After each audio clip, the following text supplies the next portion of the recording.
I thought you already playing, got it done there. H. H what? Okay, Jeju. You're welcome on Black Hot Fire Network, Africa Maria from Kampala, Uganda, with my colleague. INNOSSETU Kampala, Mm. Uganda.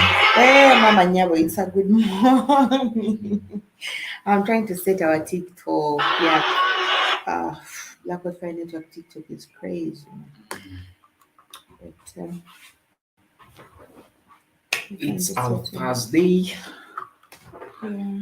Yum. Hope you guys are doing good. For those that are still asleep, for those that are outside Uganda and outside Africa. I don't know if do we in Africa do we have like countries in Africa that are still having night right about now? No. No, it's just a difference of time. Mm. All right. So for those that are still asleep, that are outside Africa, for our friends, fans that are in US, China, Japan, Russia, Ukraine. Hope you're doing good. But of course, don't forget wherever you watch, don't forget to like our videos. Don't forget, for example, if you're new on this channel, it is your first time of watching us. Don't forget to subscribe on YouTube. Subscribe, and for those that are on Facebook, don't forget to hit that follow button, or even don't forget to like our videos Holy on Black shit. Hot Fire Wow. Network Radio. And for those that are on Twitter, keep Wow. following and liking our videos. The Um, camera has. Where is the camera? what's wrong with it? You choose flip, flop. Oh, oh, Yeah. yeah. And currently, we are also on TikTok, so you can watch us simultaneously. You can watch us on TikTok as long as all our media platforms. Mhm. Yeah, we welcome those who are just kind of come na almost yeah. Mm. You're welcome, eh? You welcome those who are just coming through from TikTok. Yeah, we are live on TikTok, Black Hawk Network, right? Mm. And on YouTube, Kid Nation or Black Hawk Network one. Mm. And on Facebook, Black Hawk Network Radio, Twitter. Today's topic is just, I will just cut it in short because on TikTok you don't give that long Mm. description. So on TikTok, it is like Western family versus African family, Mm. and here on Facebook, YouTube, Twitter, Mm. Western individualism and Mm. family Do you division, remember? Do right? you remember Banji? Yeah.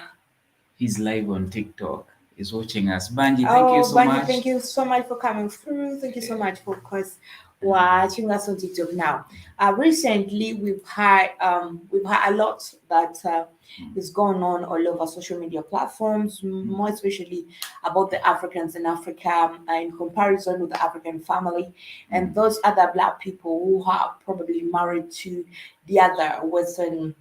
I don't want to say the word race, or I will use simply the word Muzungu. So there is always a lot to debate about when it comes to the two parties. Sorry. Mm. Recently, we have noticed that many people tend to identify African traditional family with the Western, cultural families or Western traditional families, I should say. I don't Mm. know whether it is okay to say Western is tradition because I've not seen them have the tradition, Mm. but well, I'll simply put it that way. So, to the point that some people have it in mind that when it comes to Africa traditional family, it's all about suppressing a woman, it's all about violence, Mm. it's all about, of course, denying the woman's rights in various aspects. That's usually what the mainstream has, of course, sketched African traditional family like. That it's a scary thing at the moment that probably the moment someone says saying I want I'm a traditional man, the first thing that comes in the mind of a Black woman or an African woman is like, damn, it's gonna be definitely this man is gonna be so violent, it's gonna do a lot. Okay, it is usually categorized with violence. It's categorized with the um oppression, and of course, which is not a good thing. But there is a lot to tradition than the violence that the mainstream shows. There is a lot to tradition than the oppression that mainstream, drafts African to be like. First of all, it is like now that people are embracing the Western family structure, that it's like a man and a woman are actually competing to exist in the family tree of Africa, which was not the case during traditional African society, because each individual knew their role.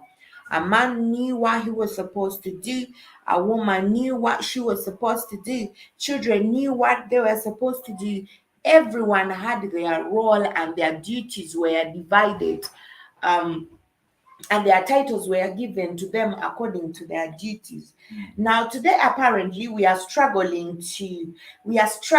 everyone is struggling and striving to be up there, apparently, a man has to make sure that he outcompetes his woman for him to claim that I'm a man.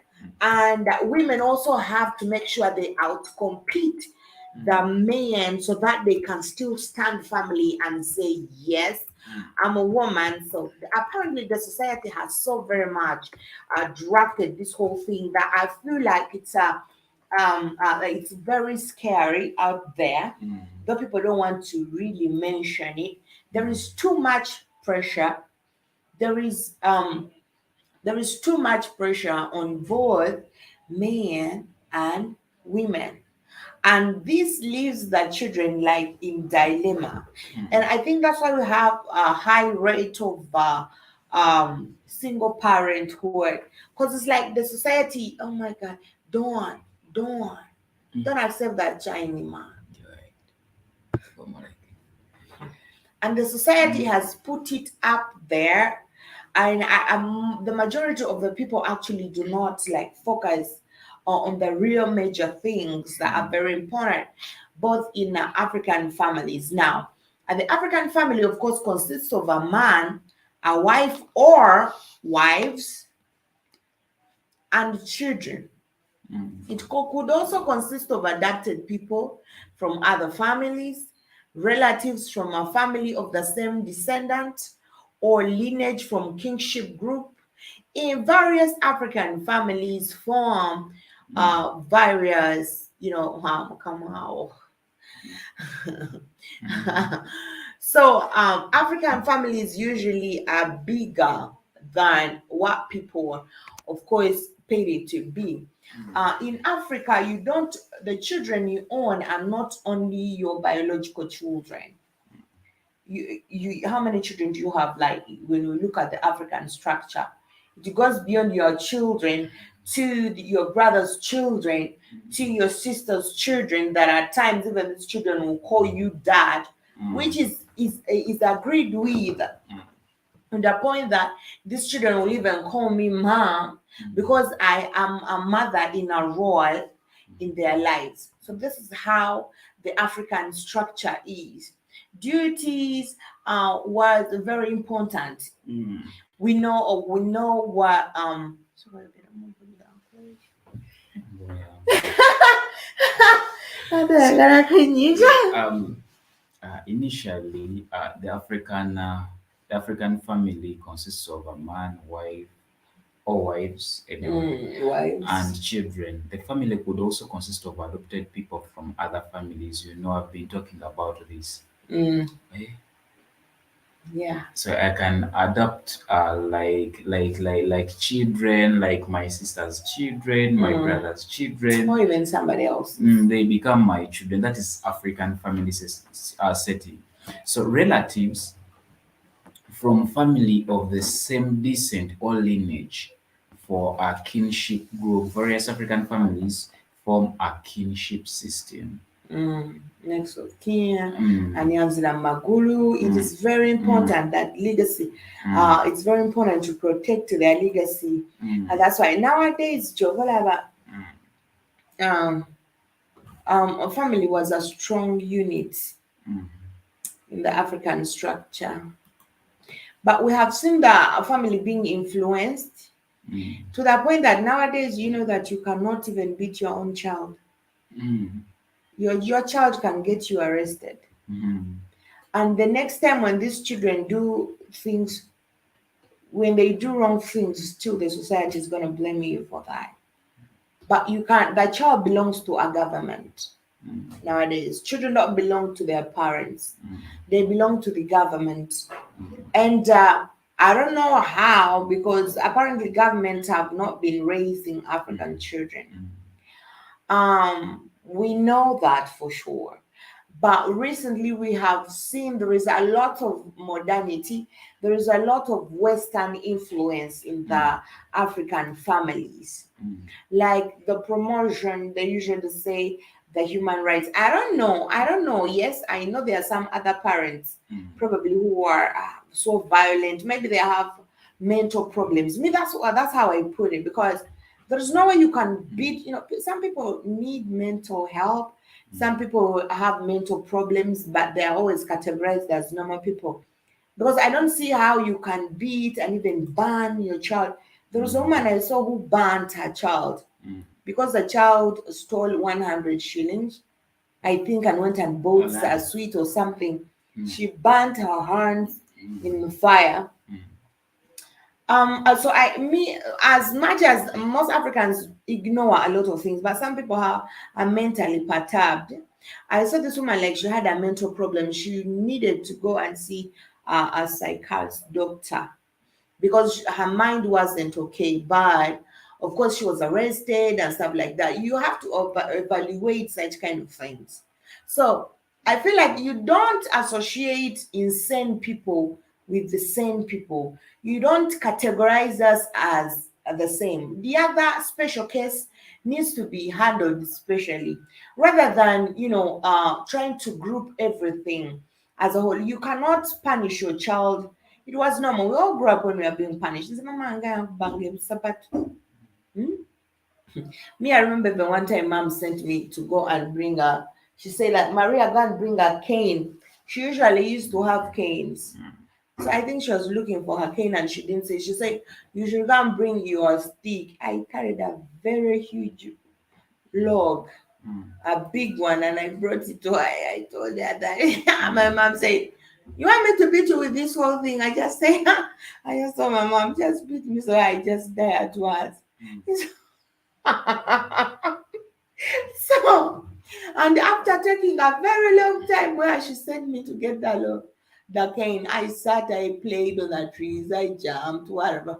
And then I remembered, oh, they had sent me to bring a cane so that they punish me. So you can see that. And we were all punished.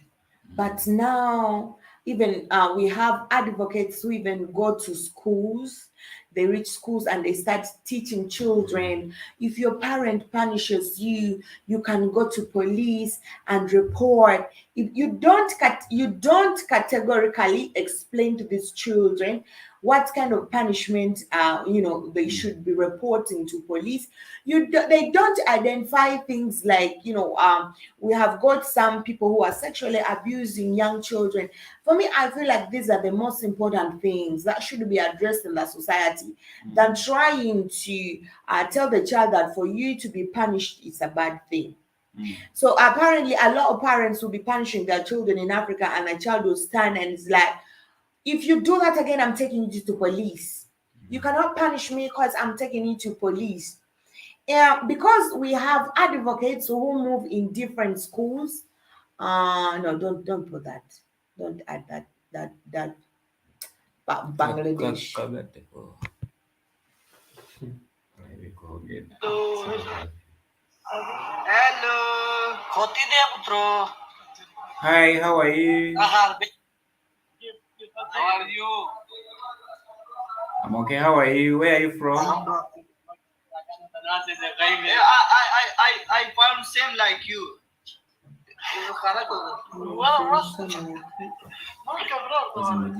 I found same like you. We shopper. Muji yako. Mereka, mereka, Eh? mereka, mereka, mereka, mereka, boy. Oli mu kutaaga. Sorry? Where from you? Like I was saying, where are you from?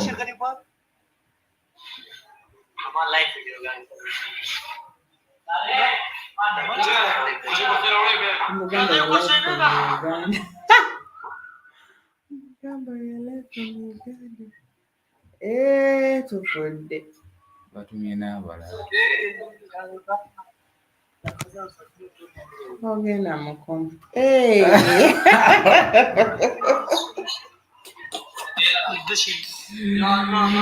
Bakugirako wa? Oyina guseka. Tofolowinga. Mbugireko wa? Ndakwaddayo. Leka tugenda businga buleke tujja kuwangula.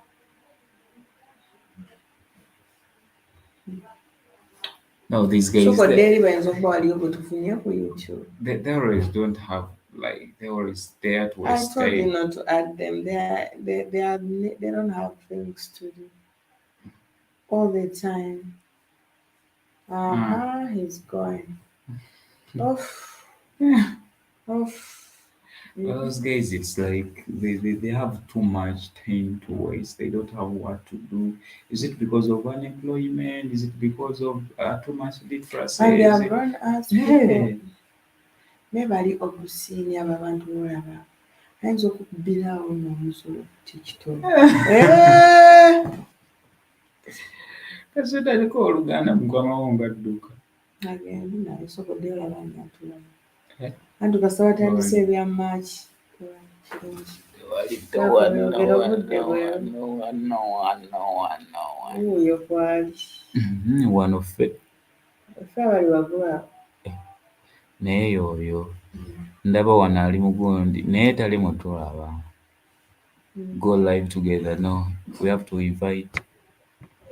We are women.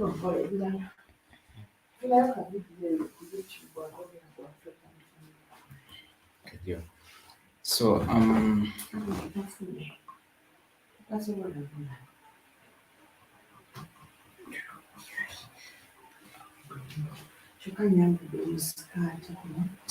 there is nothing more important in African culture than the family.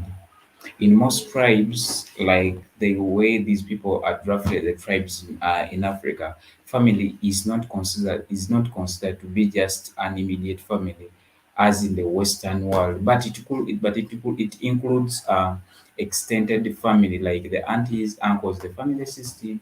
Like you may find like a family in a remote, like it has aunties, uncles, like not in the Western family system. Who always based on nuclear.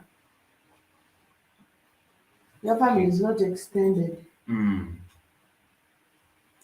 So I want to share a certain video here about the history of African family values.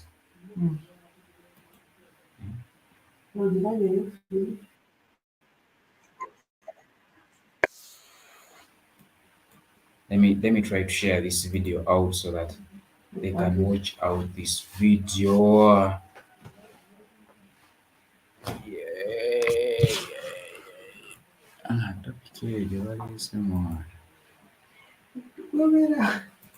Eh?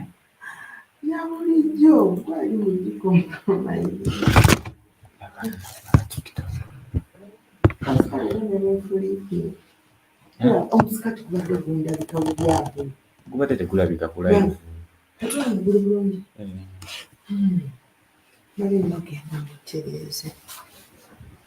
Due to the disruption of our history on the African continent, many of us in the diaspora have considerable interest in understanding and connecting with previous cultural values, especially family values. Though diversity of this family model does exist in Africa, cultural continuity is also present.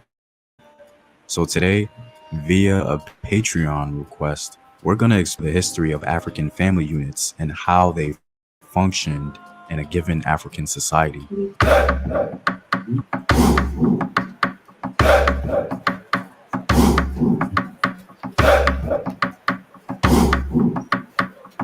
What up, African world? It's Home Team here, and welcome back to another video of African history, culture, and society. Today, we're going to be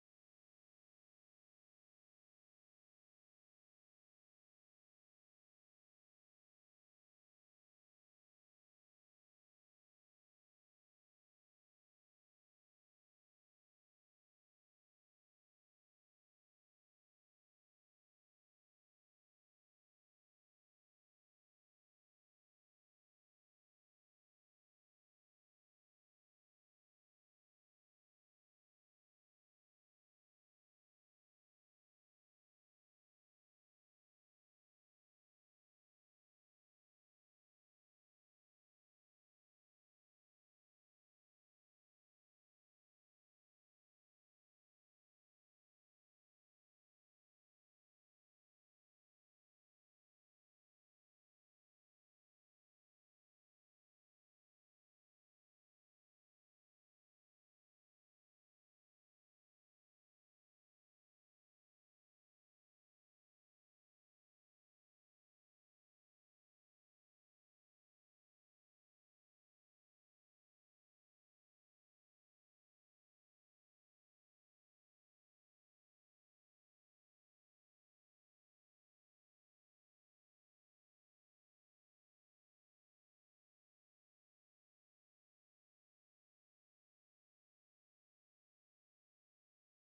Robert way.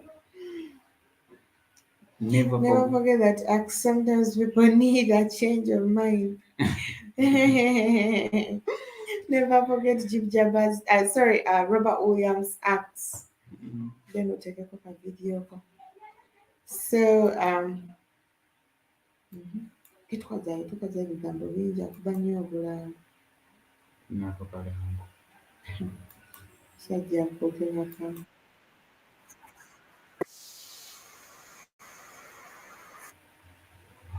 then wali percent should have extra clip. So yali yeekozanga. What up, African world? It's Home Team here, and welcome back to another video of African history, culture, and worldview. By supporting this channel on Patreon, you're helping in the creation of these videos and supporting this content. If you'd like access to full courses and sources, or you simply want to show your support, you may do so by clicking the Patreon link in the description box below. When speaking about African culture as a whole, it's very important to understand that we cannot speak in absolutes. African history is a very diverse history, despite the continuity we do observe. I think that once you do a deep dive into African history, you will find how Africans evolved over time and how they were capable of making adjustments. Seeking to understand our past does not mean we have to feel pressured into recreating it in full in our new time and place, simply to feel or be connected. To remain stagnant and unmoved in culture or belief is un-African. African culture was something our ancestors created largely based on addressing their immediate needs and responding to their environment. And that's why we see so much diversity. Because of this, scholars tend to talk about African family values in a broad sense. They look for similarities across the continent to get a general idea of an African family paradigm, if you will. And so this video will mostly take a general approach from the research available when speaking about African family values and culture. Lastly, we'll be focused more so on the ancient and medieval periods of Africa. The foundation of this work will come primarily from the great research of Professor Molefi Asante of Temple University, but I will be supplementing his work with other scholars as well. I'll also attempt to draw some parallels between African family values of the past and our condition today as Afro.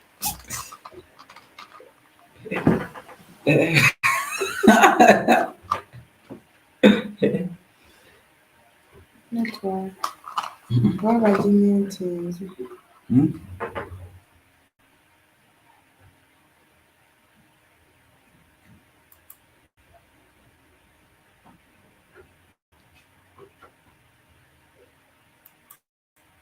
His work with other scholars as well.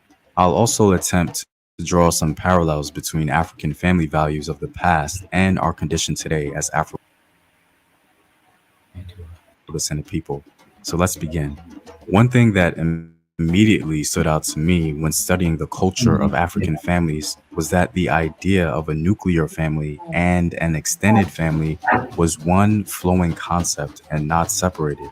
For example, in the Western world, we have a tendency to separate the idea of a nuclear core family and extended family. But in the paradigm of most families in Africa, they see the son and daughter of a particular family as the son and daughter of the larger family. I think Molefi Asante puts it best. The Western family speaks of a brother and a sister, whereas the African family accepts all siblings of the same age group who are related to the same ancestor as brothers and sisters. Thus, the idea of first cousin, second cousin, or third cousin does not exist because these are only brothers and sisters. One finds variations in all societies because human beings have become quite mobile. Thus, to speak of the African family as if it were static would be a mistake. Nevertheless, there remain some core principles that seem to dictate the way that Africans view family. This idea stuck out to me immediately because I've observed this concept on a smaller scale within our communities. Throughout my own life, I've frequently been called brother from members of my community, and I've also been called baby in the most enduring way by a random elder from my community. I can't help but see the similarities there. Despite our families being broken up, our languages being lost, and our culture being disrupted, at our core, we seem to have maintained our standard African family value system.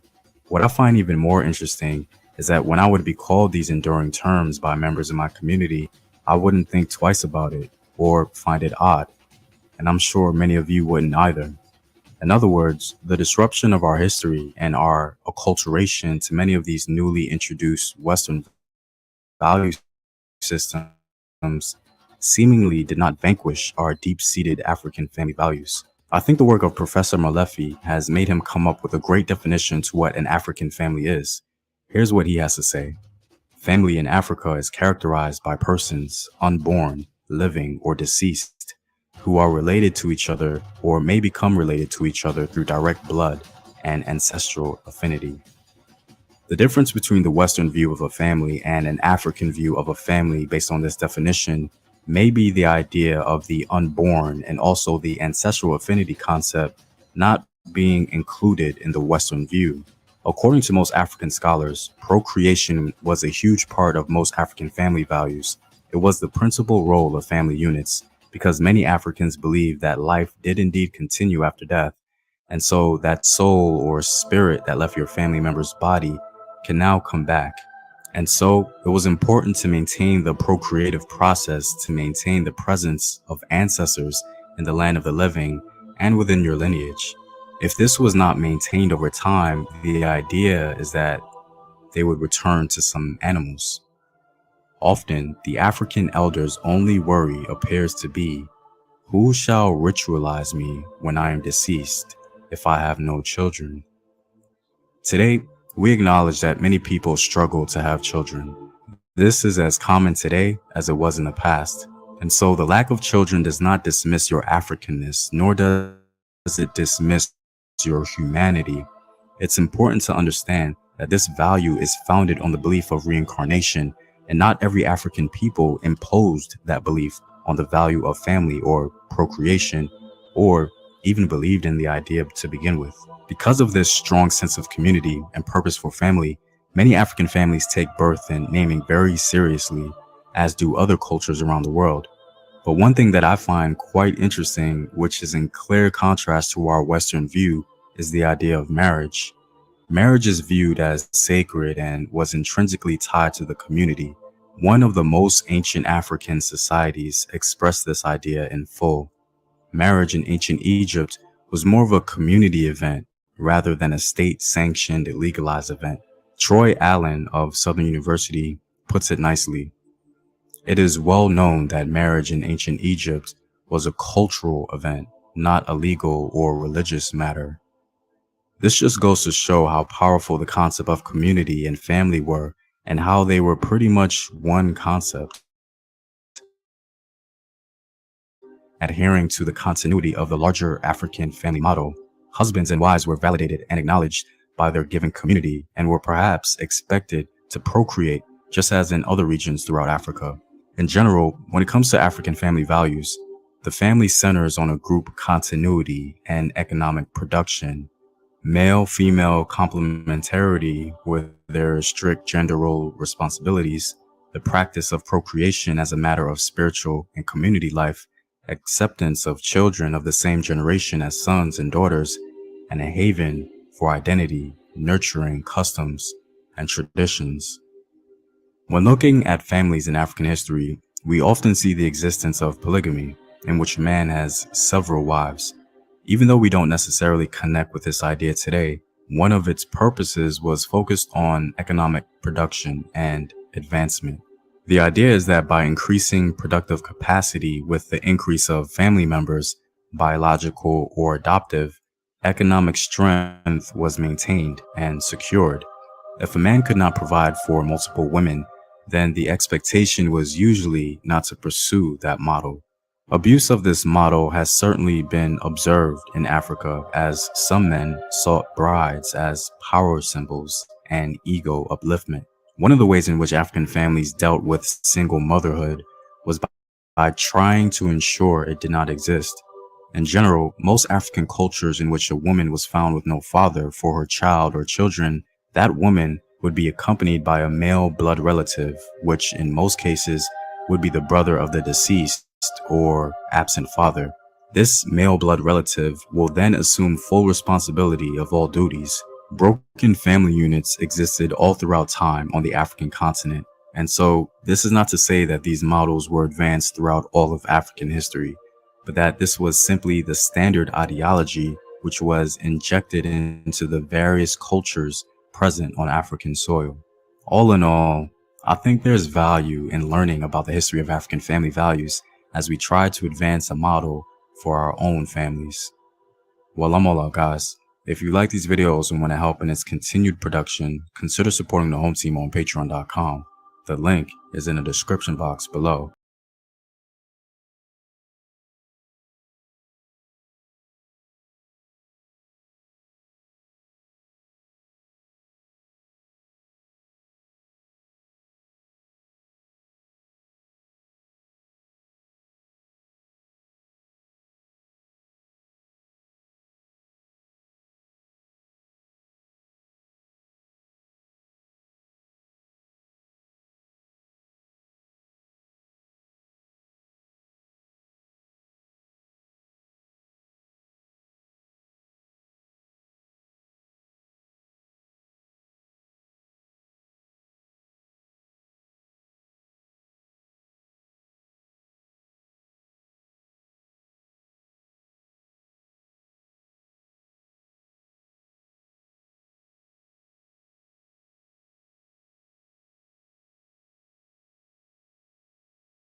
Wanji. So it is the first video I'm watching on YouTube and Google respectively that is trying to bring out the reality about African family system. It was, of course, made by an African man. Yeah. So there is a context where they brought out that thing of hair or kinship, that if at all someone dies in African family system, has to be replaced with someone else who is going to take care, who is going to be in charge, who is going to take the responsibility of the deceased who died. So, and it is happening in African families. And it was important at that time to keep, to have security for the children who have become either orphans, to also have security for the woman who has now been made a widow or who has become a widow, and also to protect this man's legacy. It was very important that every man secured the future of his family, because in African tradition, as a man went on and married somebody else's daughter and made her his wife, they became one as a family. Now, this was made to believe that this man has now started his own empire, though with the help of his lineage and his family, he started his own empire. That means he was supposed to protect his legacy, his father's legacy, and that's why it was usually very important. And you can still see in the same structure, an African woman was raised in a way that she knew at the certain given time she's living to go and join another family. She was of course taught to understand and know that there is time that is coming where she has to leave everything and go and start a family anew. Now, there is not much involvement in African tradition. There is not much involvement with the woman's family and a man's family. Though there is a lot of secret, I'll call it secret, that from the man's family, there is a lot of adornment. When it comes to the female family, you find the man has high regards and respect to the woman's side. There are people even he can never meet face to face and talk. And the same thing goes for the lady. It wasn't all that stiff. because apparently it was made like this family that you're going to get married into has become your family. You're going to find a mother there is going to be your mom. You're going to find a father is going to be your father, and everybody around you're going to treat like your husband. And so people knew this. There were 100% security. It was very hard for you to find that now a man has died, the woman is a widow, and children are being raised without parent. A man dying was probably, I cannot say people should celebrate death, but it wasn't as traumatizing as it is now. That when you wake up and your man is no more, you're like alone. Family, African family nowadays is no longer involving within each other. But before in tradition African society, if a man dies, everyone will be touched. It will be the responsibility of his brothers to make sure that they take care of these children. Nowadays, the brothers are busy taking what their brother has earned, leaving the children out to suffer, because we have had a lot of westernization in this entire thing. Or you understand? So even now, even the women themselves don't want to involve themselves with the other family. The next time I'll go to court, I'll go to police. If they don't go to court, there is something that court can never do for you. There is something that police can never do for you. And those are the vital things of African society that a lot of people have neglected. You feel like I don't give a damn. I don't be. If you don't involve this is just a normal thing. And Africa wise, if you don't involve yourself with that family, because African family is wider than what people think. If you don't involve yourself with that family, then how will you come when their son is no more and you want to create that bond that has never existed before? It doesn't really make sense. Even you yourself, you feel out of place. Probably even somebody won't know where to start from. How can we help? How are we going to be part of their family when you were never that part? So apparently and also it has not, this doesn't only rely on a woman, but also the family that she's getting married into. At times you find yourself that the family probably you're getting married into doesn't even understand these basics, doesn't understand the importance. Now religion comes in the picture, that a lot of people will be judging this relationship religious wise. They'll be judging this relationship with the standards that are being laid today. But before then, it was important. There are a lot of things that never mattered in African society. You'd see the men marrying widows, and somebody's marrying a woman with whom they know 100% this woman has like children, or her husband has died, and somebody will marry and everyone will celebrate. Actually, that man will be called like a tough man for you. And nowadays it is like you can't do that. Apparently, every you find like the society is going to judge, like, why are you doing that? The society is going to judge the fact that why is she single? Why does he have children? Why is she single? Why does this man have children without a wife? Why are these children orphans? Yet it is the society that again is leading into all these things. So apparently we have neglected the basics of African society. We hardly, and black men, by the way, had even more than one woman. And usually it wasn't about the sexual part, like some people always put it. I told you a story of someone I know. So for him, he says that I just enjoy. I enjoy. I would love to have like more than 2 to 3 women, and I just want to sit around and look at these women. When they're sexually satisfying themselves. I was like, "Are you really okay?" In my mind, because I couldn't. I just had to listen in. So you could see that for him, it is the fetish. He has that urge to see such kind of things. That means at the end of it all, you are not a polygamous man, because this is not what African polygamous men do. And you are imagining you are buying a very huge bed. If you have 4 women, you're going to sleep with them on that same bed, a very big one.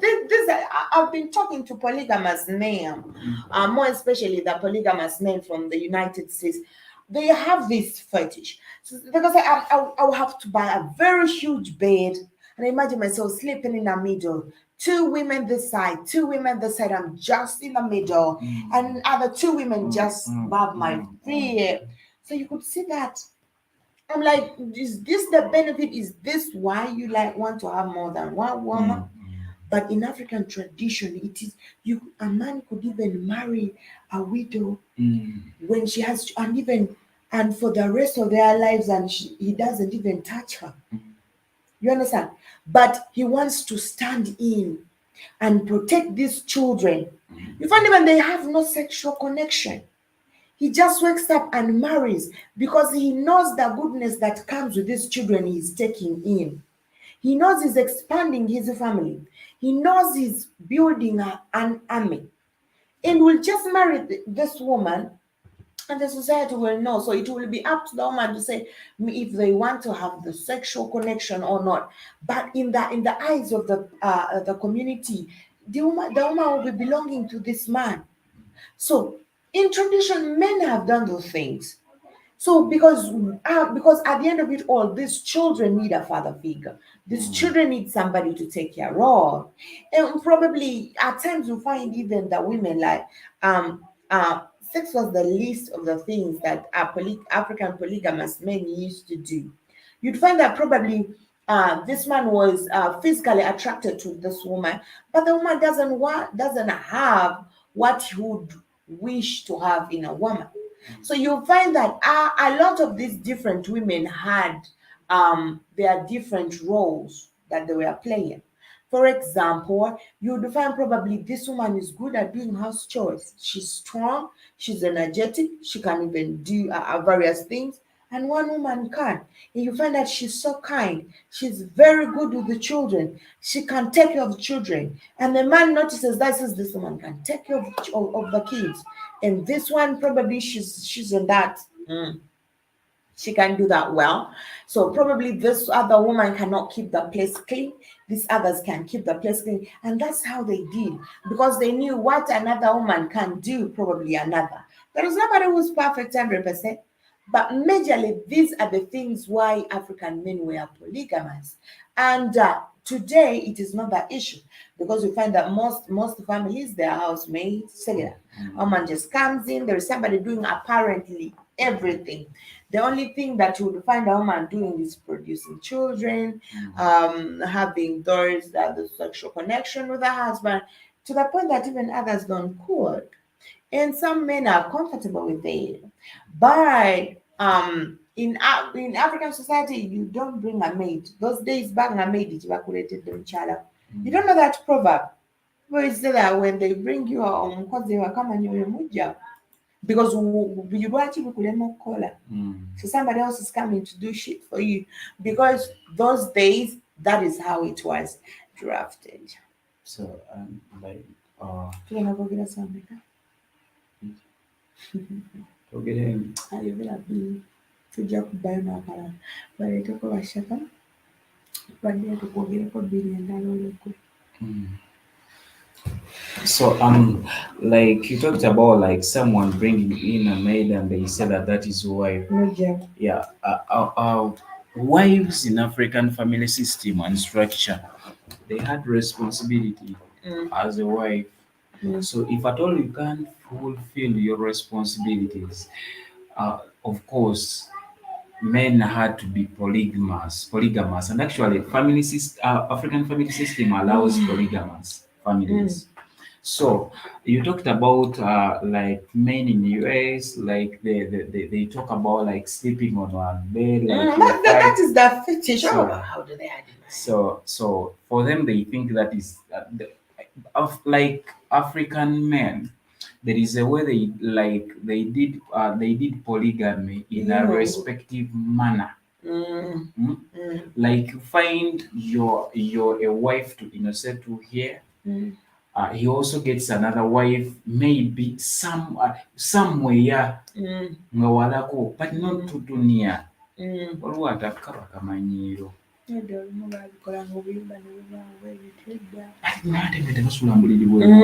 use not to be the somebody will know, and they use not to give them dates. I'm coming to you tomorrow. The man is the one who will know where he's Who going. decides to Naye stay? ate mukwano kyova olaba omutima tebagugabana. This is one thing I know.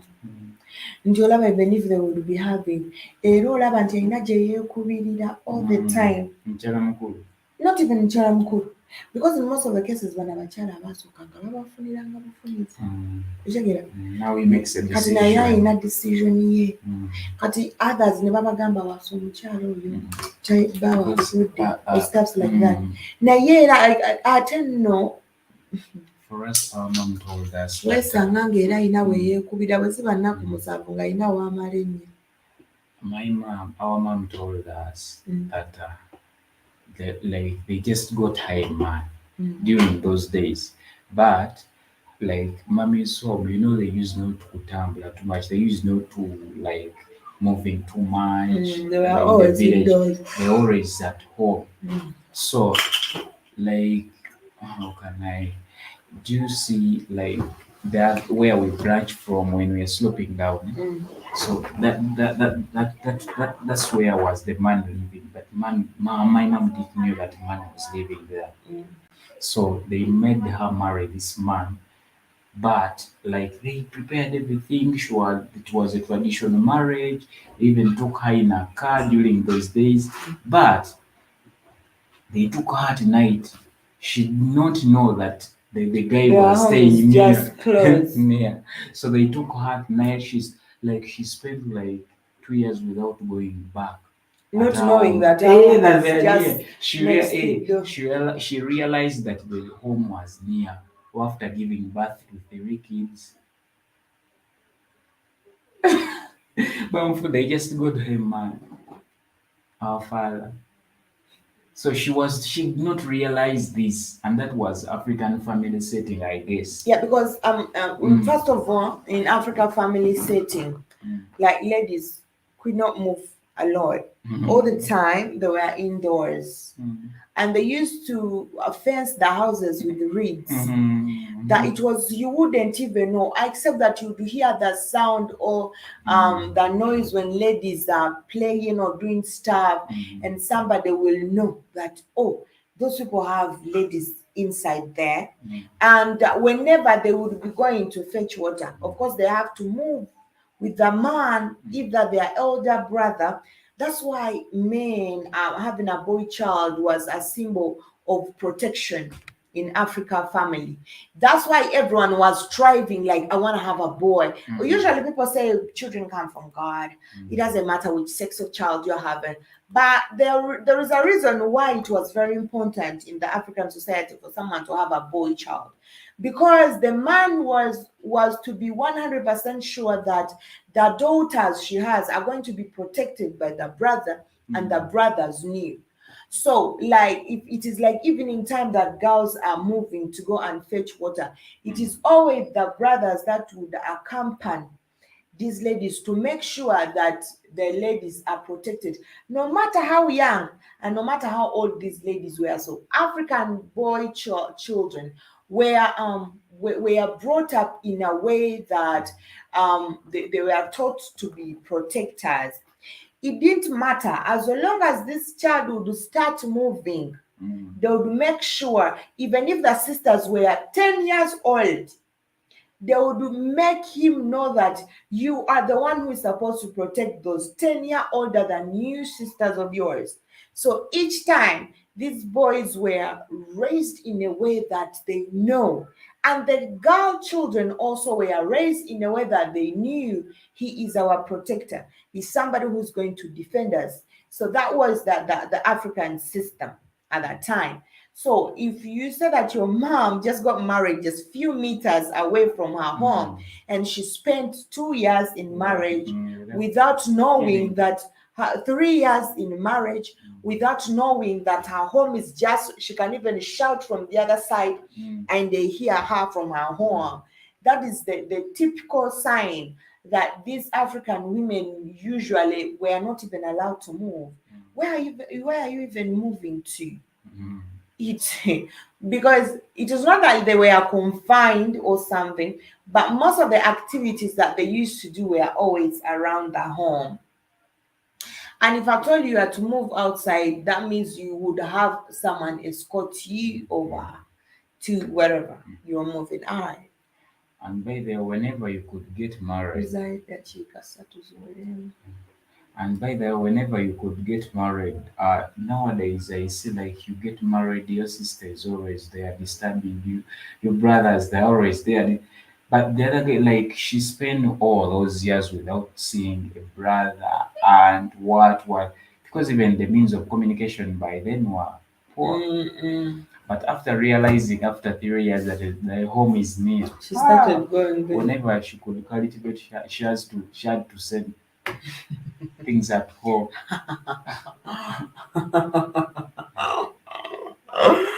They are so, me, my mom, those days you used not to choose somebody you get married to. My mom, my dad was a little bit older than my mother, like real older than my mom. Hi, thanks for the show, dear.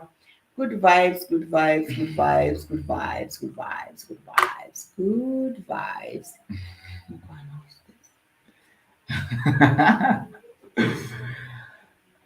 Bettina Williams, I'm sorry for black defining to my Oh, your mama. Oh, So, anyway, Bettina Williams, thank you so much. Thank you for thank you for coming through. Thank you. Thank you for coming through. Thank you so much. Thank you so much. so what was I saying here? Yeah. So my mom apparently so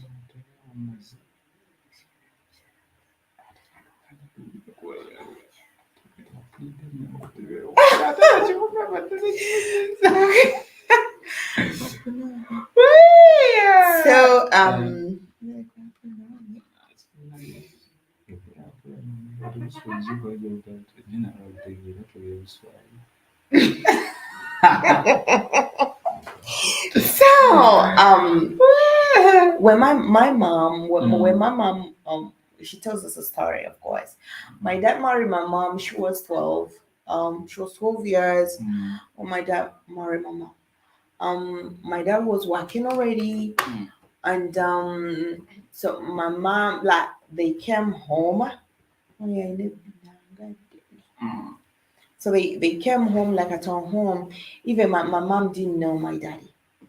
My dad was. My dad didn't know my mom was. But my mom wasn't the first woman my dad married. So he married. And so they my dad's mother, my grandmother, chose my mom. My mom was 12 at that time, but given the fact that my dad was educated, after he was in the city, so they told him that I've got you a woman to marry, a 12-year-old at that time. So my dad was educated and was in a big position in the government at that time.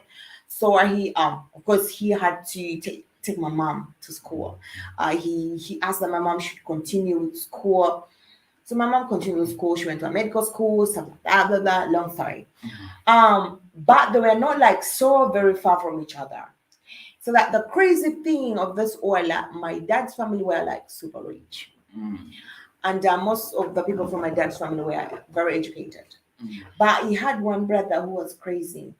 I think he refused to go to school. In family, there are always those crazy people. He refused to go to school. He was like super crazy. And one time, my mom said that there are those huge bags they used to roll. I don't know the kind of bags. That's how my mom explains it.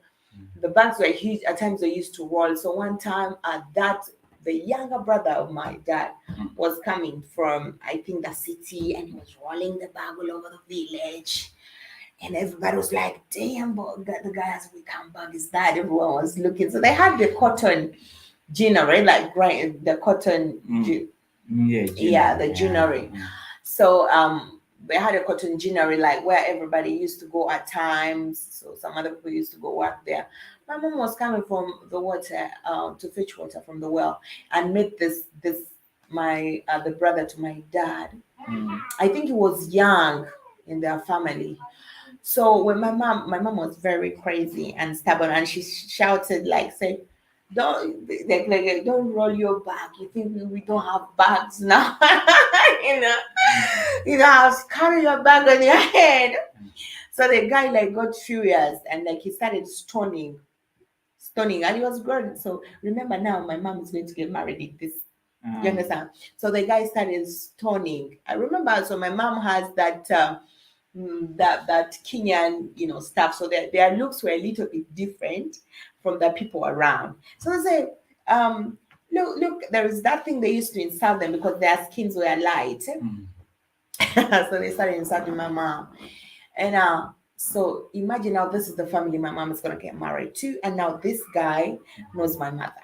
Mm. Okay, so they wake up, they choose mom.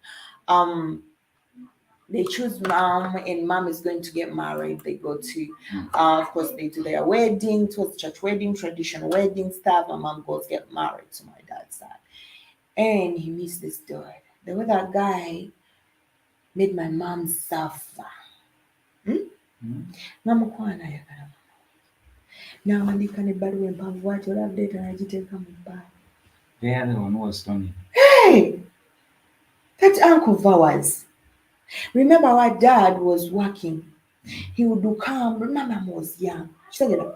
He would do come home once in a while and go back to the city. So our uncle wrote a love letter, very long love letter, what? And he put it in our dad's bag. So our dad got that letter. He got so furious, like he was writing bullshit stuff like that. It was his brother was doing this.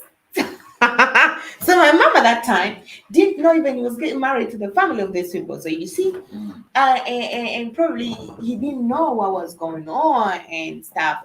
Anyway, sorry, cutting the story short. I don't know, but a lot of people were getting married, and remember that time, my mom died now, but she can't like report these issues. Yeah, so apparently, these are the issues that used really to happen. That the moment you get married in African tradition, you have gotten married.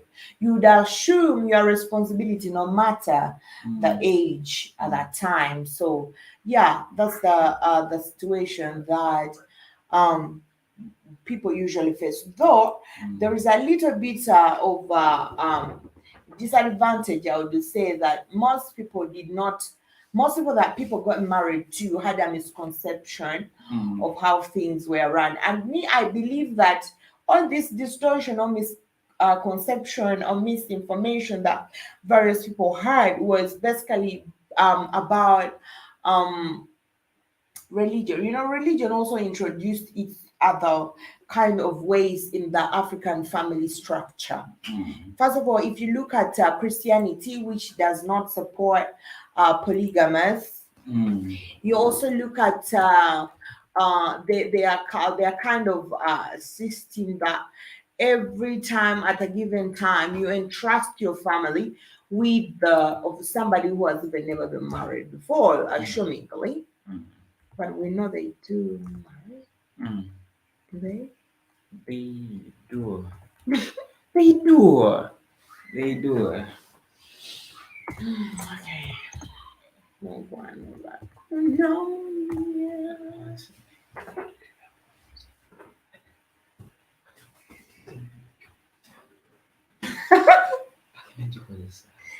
Okay, Eh? abantu ekibogera nebigamba ndani ebigambo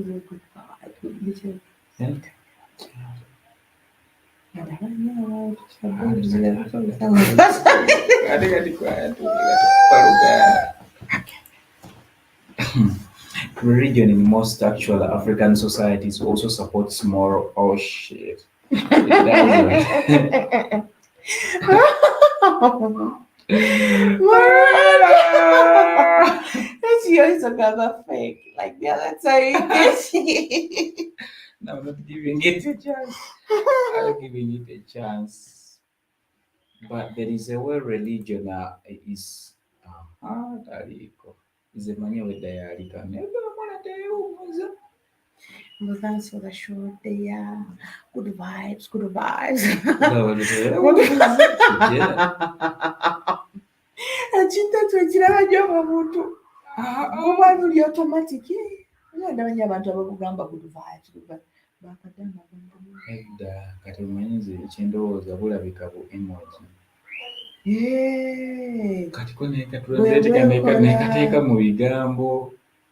Nze wendowooza kuba kati wabula budots obwo tayinza kuba nga n'ateekako budots obwo n'abukiipinga wabula budots obwo buli bulina okuba nga bu emoji. Nkiraba nnyo kati nengamba kyoma.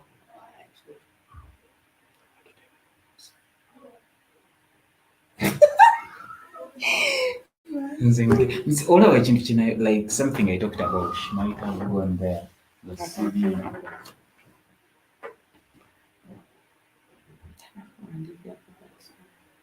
And nze ndi ku WhatsApp namuloli WhatsApp so she had the other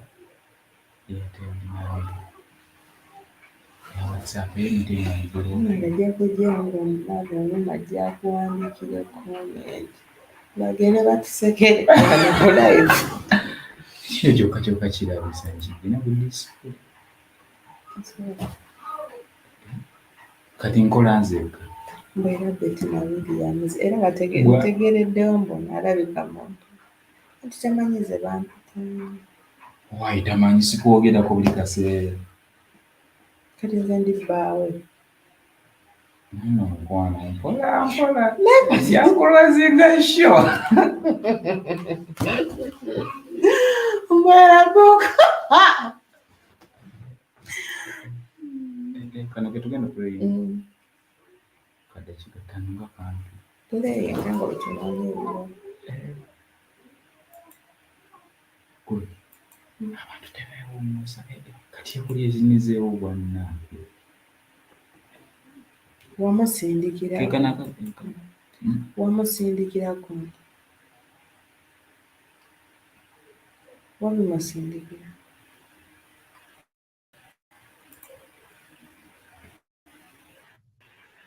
Who in your life do you consider your kin? Perhaps you go by a stricter definition and consider only those you are related to by blood as your kin. Or perhaps you are far closer with your friends or neighbors, and they're more like kin to you than your relatives ever will be. Regardless, for Americans, the answer to this question usually only has bearing on where we are going to eat Thanksgiving dinner. In Africa, however, and especially in Africa's past, kinship ties were far more important, to the point that they could determine the political future of a community or country. And this lesson will define exactly what kinship is and the impact it had, and still has in some areas, on African political systems. As hinted at above, strictly speaking, you have kinship with those to whom you are related, your aunts, uncles, brothers, sisters, and so on, essentially your family. But as anyone whose biological parents are divorced or who were raised by their grandparents or someone else entirely, family, as a term, can become very messy very quickly. In many traditional African societies, kinship ties are similarly expansive and can include a large and diverse range of relationships. Depending on the region and the people, these kinship ties can result from blood relation, the sharing of a living space, or simply by living in the same village. These fundamental ties, be they blood relations or otherwise, bind many African societies together. In many places, the kinship group or family is the basic group of social organization. The basis of many of these groups is common ancestors and descent through the male line, though matrilineal societies also exist in Africa, and there are even some who recognize both. New kinship ties are formed between groups, often through marriage, though the wife often leaves their own kinship group to join that of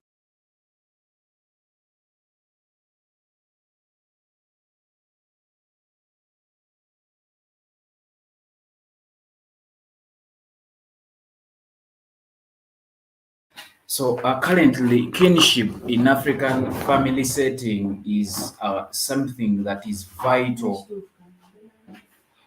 Kinship is something vital in African family setting. You see that for every family, there is that lineage, there is that line they create so that for a family known to disappear easily.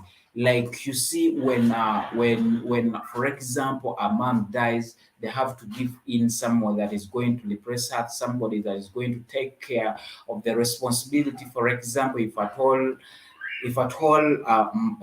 you have maybe dad dies, there is that person they give responsibility for the dad. It's true, the dad has died, but the responsibility of the dad they are given to someone, and that person in African family setting was responsible to take care of all the responsibility the dad has been holding. Let it be the mom at home, the wife, the person put in as a heir or kinship. This is the person that was responsible to take care of everything that was going on at home. Um, that person was to be responsible and to lead, to show direction to the people at home, to show the election to the people that are responsible, that are related, that's what's going on at home. We are seeing that in modern life, we are seeing that in today's life, in this era, in modern life, that or whatever that is going on in African family setting, it is destroyed first by religion, because religion talks about family in a different way. Religion, there is a way it is shaping a family system in a different way. That's why no matter why today we have what we call traditional marriage. We even have religious marriage, and religious marriage is considered to be more important than other kinds of marriages. But in reality, traditional marriage was the best, and it is still the best and foundation of the African family setting, because of course religion is something that is new in Africa. When they talk about religion, you have to sign in agreements, you have to to put in a lot of money, you have to call in a religious leader to guide you in for example, you're marrying someone, yet these leaders, they don't even have most of these religious leaders, for the case of Christianity, they don't have women, but they're the people that are giving advice over marriage. But in traditional marriage setting, um, the aunties could guide the daughter that is going to get married. They could show her, teach her responsibilities that are going to be taken up in marriage. And no matter why, even when this daughter went to marriage, the aunt could give still that final guide, that if you're giving birth, you do this. If you're like having this problem in marriage, you do this. If you want such things to go through, we want your husband to do this, you have to do this and this and this. But there is no way a religious leader today is going to teach you all that, other than following fake things that are destroying African family system. Fake things, religion. There are a lot of things religion will not tell you about family. They will only talk about and criticize the polygamous part of marriage. A lot of things will be ignored. Huh? Fine. Mkazi mswali. So there is a lot. There is a lot religion will not tell you about marriage. I don't know whether Katingamo family system, for example, auntie Asengao has the responsibility of Kugamba. Actually, even when you're growing up, you know that it is the Sengas that tell you about the menstrual what, the MPs what they tell you that yes, members of parliament. They will tell you when you reach that age. But for me, I see it with my sisters. They have a daughter. The other daughter, my daughter. Yeah. So my sister was like, oh, yeah. So my daughter, like my sisters were like, your daughter, when you reach this age, we are going to teach you this. Actually, I told her that omwana mumusomesa ddi about ebintu bya MPs going in period and what. Then my sister told me that she's now 11, we're always at 13. I'm going to teach her. I'm going to teach her. I show her this and this. That was the responsibility of the aunties at home. Okitegeera? Naye that is under a tradition, marriage and family system. Okitegeera? But if at all you fall up this religious mania marriage, mania fucking what, there is no way. This thing is there is no way father gyagenda okusomesa teaching of course we believe they don't have wives, not so. So there is no way someone who doesn't have kids, someone who doesn't have a wife is going to guide you on what to do. Because they understand nothing. But together. So all these things to destroy African family system, the religion. Yes. Oh. It's okay.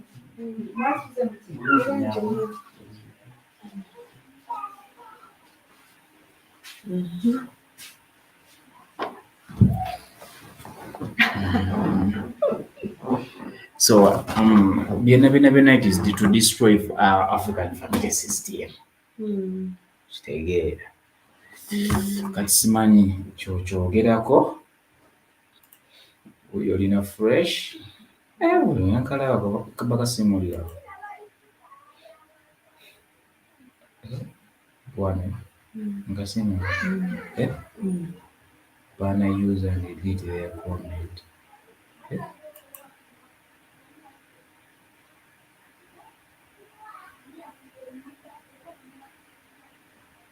Banda their comment was removed.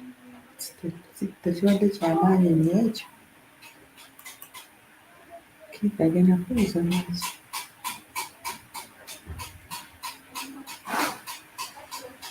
It's going to appear. Yeah? It's going to appear. It is removed. And what am I showing you? I'm assuming it. I don't think so, but however, I played it sometime back. Like it was on the screen.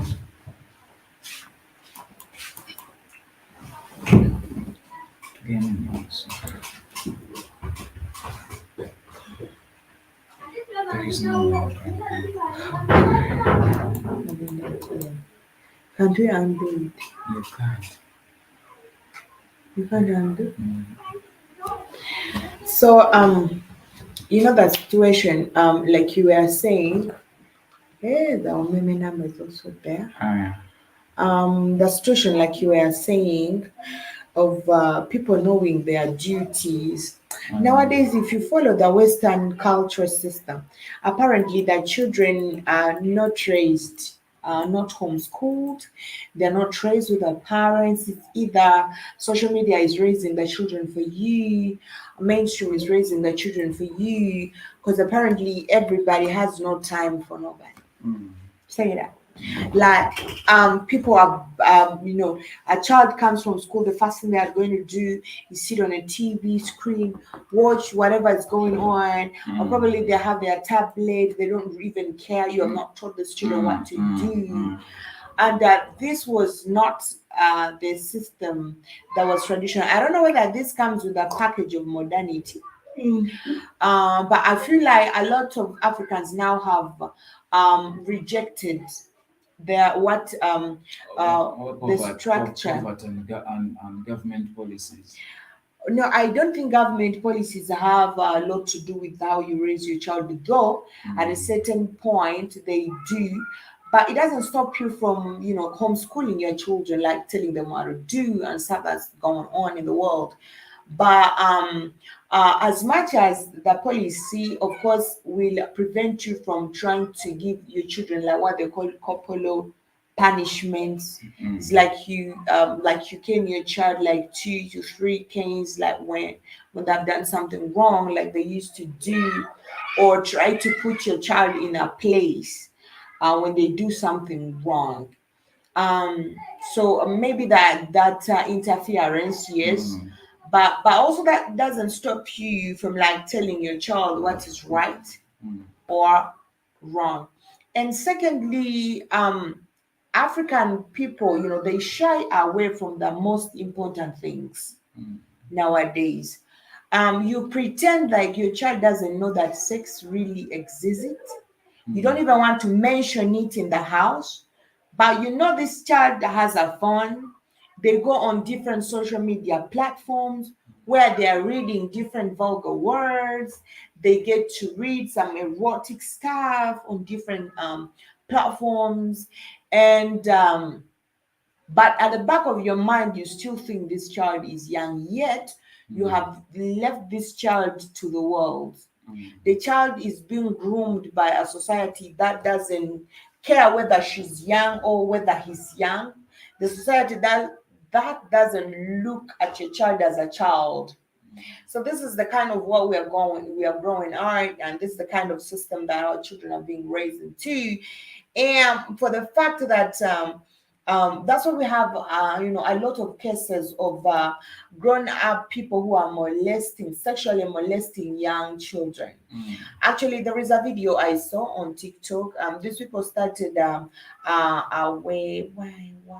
why don't these people started a group on TikTok. I think it was a research group on TikTok, and they started using profiles of young children. I didn't show you that. I don't know. Did I show that? I think I think I saw that around on Saturday something. I think I didn't show you that. So these children were being raised by these TikTokers created a TikTok account. They launched it like midnight in the US. They wanted to get to know what they wanted to show their parents what's going on. So this child, these grown people used a young child's TikTok, a young child's face on TikTok. It is not that this child had been on TikTok for a long time. I don't know. We not follow our man. Sympathy. Sympathy, you think it's how many people molest you? All I want to work about that. So a child was young. They used a young child's face on TikTok, and the moment they launched that TikTok, boom, the inbox went crazy. It's just a young girl's face. People started sending requests. People started following her. You look so beautiful. You're young. How old are you? Have you ever had sex before? Have you ever seen how a penis looks like? How do you know how to do? It doesn't hurt. They were showing the world the things. Now you can imagine. Mbugolowooza mwana w'omuto omukoledde TikTok account and byebyo byalaba mu inbox. Predators eziri obwana gye ziri, ng'ate abantu bali serious n'abantu bakulu, naye tayagala kuhavinga muntu ali mukyo, ayagala bwana buto. So they started arresting. So they could make plans. I'm going to buy for you a ticket. Are you coming to New Jersey? Are you going to come? I'm in Florida. I'm in Washington, D.C. Are you coming this side? I'm going to buy for you a ticket. I'm booking for you a ticket. Until these people started, meeting these people, and they began to arrest. Ate babakwatiranga bwerere. Omanyi omwana omuto kubanga omanyi nga lwaki babakwatira bwerere munayo kyogera bwoti abantu balowooza obukulu. Nedda, like they were arresting them for nothing. Reason being, um, I don't know how the girl was. I don't know, Yali mwana muto. like 10. 10. Mm. It was in US, not so. Mm. Because see, for them, they allow them to do with phones at any age. Mm. Eh? Era waliwo Even TikTok to have, y'abaana. even There is that TikTok version for children. Kyova TikTok waliwo preference. I know, 18 something. Mm. Kati waliwo ey'abato. Nti kati gwe omuzadde gwabeera agikola ki? Era bakuwako child control nga kwekiri. Naye bali basolo nsolo. Kati abantu abo tebaba tebabajje like in a society. Omanyi kiba kiddako. Kuba kati imagine ono omwana alina virgin mind. Kutegera? Obwongo, even the first time probably even the things you are mentioning to this child has never had before. Kati omulala agamba I'm going to treat you to ice cream. Namusindikira ebintu ebiri mu kids park. And what's funny with the kids, when you tell them such words, such praise words, besides even forgetting, they search to see. They search to see what do they mean. He talked about a big DICK. What does it mean?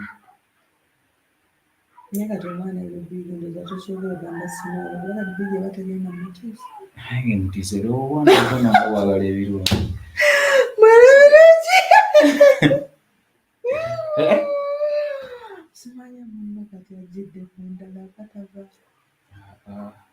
Mukama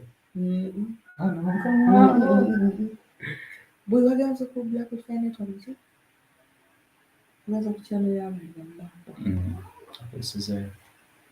very viewers.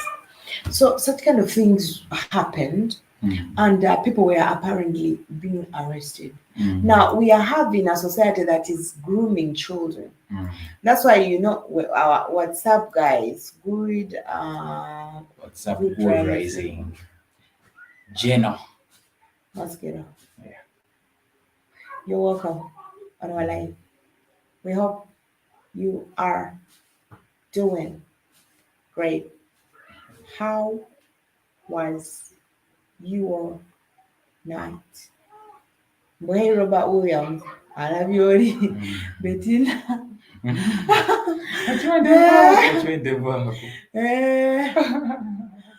Hello,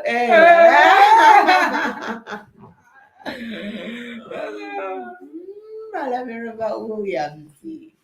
Ati yangamba njogera speed. Kati nimukendezaako. Tola njogera Robert.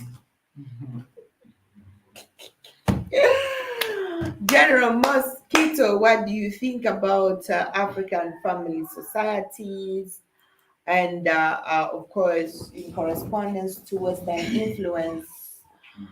And so me, I feel like nowadays, that's why it is very hard for someone to find a fully traditional baked person. Because there is a lot of involvement with it is hard to find women who are fully baked. Yes, they are to a certain level, si fully. Omanyidde ebyaliwo. Tanga omusajja ayinzanga okufumita mu nyankambi ng'okoze ekintu omukazi iye basiru n'otakajjamu lwabwe ebyo mbasagaana dde olulanga omusana n'otakajjamu paka waako n'otakajjamu.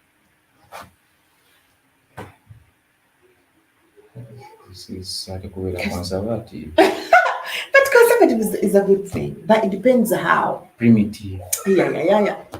So, but it is hard to find. There is a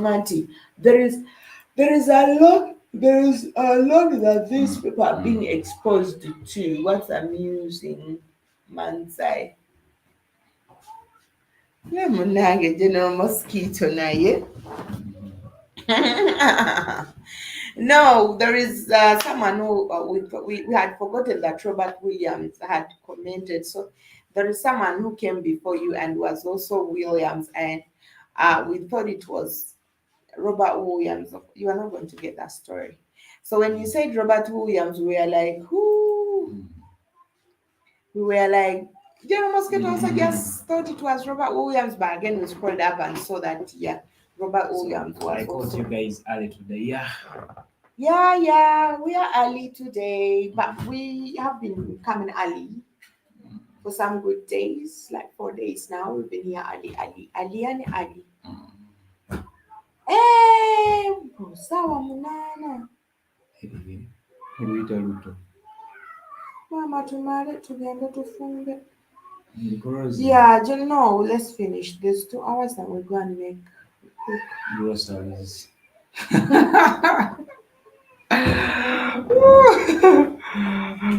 Mzungu atolwansukako. That and so kuka. So a lot as me, I think a lot of people have that misinformed about the African tradition or the African family. But we all know that the Western individualism has also played a very big role. To the point that today there is a lot of competition. It shouldn't be a competition anyway, but there is a lot of competition both in the family house and also outside in the society, that men have to outcompete the women to still remain standing as men. And so they feel like every time the society is trying to make it look like they are in a struggle, like they're in a competition. Somebody will say, if a woman is earning more than I do, I cannot be a man enough. What makes you think that you, I don't know why people have that concept. Why do people have that concept? Like if a woman is earning more than a man is not going to be, is going to be manning. Um, like like for very many women that are, for example, that are in limelight, that are earning more than men, they have been seen on very many occasions as in disrespecting men. Kitegeera? Hmm. Like among the ten women you find who have money, who are earning more than the men, you may find like three respecting men, three. Kitegeera? So this is in the mind of men. Like This is the mind. This is in the mind, not even men, in the like society. disrespecting, like can I know because I've my brother, the one who's traditional wedding we are going to this month.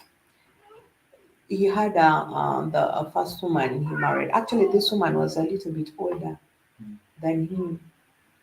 I can say this not to be like to say like but of course I have to be proud of this. My brothers are the most humble men I've seen, more especially when it comes to women, because that's how they were raised. So apparently this woman was a little bit older. My brothers apparently know how to do like a lot of things even some women can't do. They can cook good, they can clean, they can do like everything. They're educated, they have jobs. So my brother marries this woman who is traditionally actually a little bit older. Though that she's a little bit slim and my man. So but my brother was earning more than this woman. So to me, it's a different experience that I think people misjudge. So maybe they are there, yeah, fine. My brother was earning more than this woman because she was working in a company. She was a marketing officer in that company, Movit. So by like she used to go for trips when they are marketing. She goes, if they decide to go to the Western, they spend there like they would spend there a long time. Like 2 weeks, 1 week, she would be on the road throughout with their products. She would be on the road like all the time. And my brother also did not have like time to say that somebody's doing shit like this. because president all the time, wherever the president is, he's just behind because he was guarding the president at the time. So, but the way this woman would respect me, I went to their home. I was very young, but I noticed I'm like, I refused to go back there because I could not. I looked at something like, what the fuck is going on here? Because I imagine I was young, but I noticed. All right, she was somebody who loved clothes. She loved polishing her nails all the time. Every time she would be changing like different colors and stuff, which is okay. People must look good. So, but there is no day she cooked food in the house. I'm telling you, someone who used to earn less. Okay? And there is no day she cooked. They were in a relationship for a long time. The first time she said, I'm not going to give you a baby until you go home and pay my dowry. My brother went and paid her dowry. We went. So apparently then she first took time, she didn't want like to conceive or have a baby. Remember, my brother was young. So, but there is no time. Even when they are going to do laundry in the house, there is a certain grown-up woman who usually used to come and do this laundry. So when I went to visit my brother, apparently I was stand like to that. Anytime, cook for your brother food, my brother comes around. Do this for your brother Maria, wash your brothers. And soldiers, the uniforms were so heavy. And she would make me do that all the time. And she decides, well, for a very long time, your brother has not eaten any home-cooked meal. My brother used to know how to cook, but the time, because he would only come home during weekends, like twice. I don't know, twice in a row. Putting that aside, each time they had issues, you feel like the house is jumping off. And my brother was a very quiet person, so you would hear her. She would quarrel for almost like an hour. I'm trying to give you that picture that what somebody earns at times has got nothing to do with how people behave. So until I guess my brother got stressed, and then when she started seeing that my brother is withdrawing from the relationship, I think more especially African women always have this misconception that when somebody comes home and marries you traditionally, they cannot let go, or they're going to still get stuck with you no matter, because a lot of women be doing good until when they marry them, they start misbehaving. Because I think maybe they think someone cannot. But he did leave her now. Are we not going to the wedding this very month? He's marrying another woman. And what he did when they built their house, they bought, some stuff. When the woman noticed that my brother was letting her go, now she started to humble herself. You'd see she wasn't all that bad. But I think it doesn't matter how you treat outsiders if you cannot treat your man good. So she wasn't bad to me, by the way. So I cannot say she was a bad person and stuff like that. But if my brother was not satisfied with how they were treating each other, then whatever. So my brother said he asked for a leave and he traveled to Canada. So he was there for some time, but he did this just because he knew the woman was not faithful. Because all the time she would be on phone calls every time talking to men, and the moment he's like, these are my friends, I'm working with them, these are my friends, even late at night, whatever. So he said, I'm going to give her a break. I will go for 2 years, and I know by that time she will do mistakes. So that's why my brother told my mom. So mama was like, fine. So he left her in the house with everything, left all the documents of the house and stuff, because of course they have a daughter. So he left everything in the house. Then from nowhere, the woman got pregnant. So my brother said, okay, now she's gone, because you cannot be pregnant for another man and you expect me to come back and marry. So my brother called and said, I've been told you're pregnant. So I think now we should break up. Let everybody go. So that's how he. But each time he would say, we separate. this woman will bring a lot of people in the house, the entire family, the entire village, where I cannot separate from him. You cannot separate from someone you don't love, because you cannot separate from someone you don't respect. You don't want to let him go, yet you have a lot that is what is going on with you. But so there is nothing about, let me assume, probably people have different chances. And I think the misconception that a lot of people have is most women who have men fear women who are very independent. And me, I feel like independent women are good. Maybe because I'm a woman. Um, no, it's true. Because I mean, so you want to find a woman who has sat on her ass for a very long time, she got no job, then what? Does that make you man enough? So most people fear just for nothing, because me, I believe there are a lot of people out there. Katola abantu bagamba Nazaria fula guy with puppet. Nenga tisikitu. Nenga si kituufu. Okitegeera? Kubanga bambi, you find most people feel like when a woman has money, jib jabba, good morning, how are you doing? Most people jibba jabba. Most people feel when women have money, they turn these other men into puppets. But no. Me, I feel like sometimes these men feel like, what should I do? They want to do something. And at the end, maybe, I don't know, maybe this is what makes the public out there judge. Camera. You also people like, look, the boy is becoming a puppet because the woman has money. See the way he's moving everywhere. But I feel like it is just normal. Some of them feel like, I need to do something. Money to get because she has. There is nothing that you're going to do except being caring. And when you are doing the caring thing, a lot of people be like, you're because like, why shouldn't a man hold the bags of a woman? Recently, Narabako calculating us to the bag. It is a normal thing. Oh, man. So no,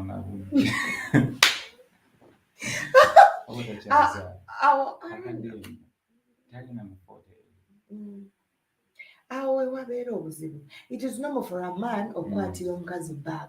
If it is a man, if it is a rich man, a man who has money, carrying the bags for this woman who has no job, it is normal. When the woman has money and it is a man who doesn't have money and is carrying the bag, it's another problem. So at times, me, I feel like that's why I say the society is always putting the scale up there on negative things than positive things. So there is nothing. But though, like I was giving you the example of my brother, a woman's behavior at times has got nothing to do with whether she's rich or whether she earns more than the man. I've also seen women who have put their men up there. I've also seen women who had money and have helped their husbands raise to the top. But of course, at the end of the day, people will have mixed feelings. I think usually, I wonder what am I doing. Abantu batamanyi what you do behind the curtains. Bebo. Kati sebo nako kagayi kali katandise okutandika oddelegaza. Nakagamba kale nkwe. Negaddamu ne kakkakana. Nga nti social media ekawo.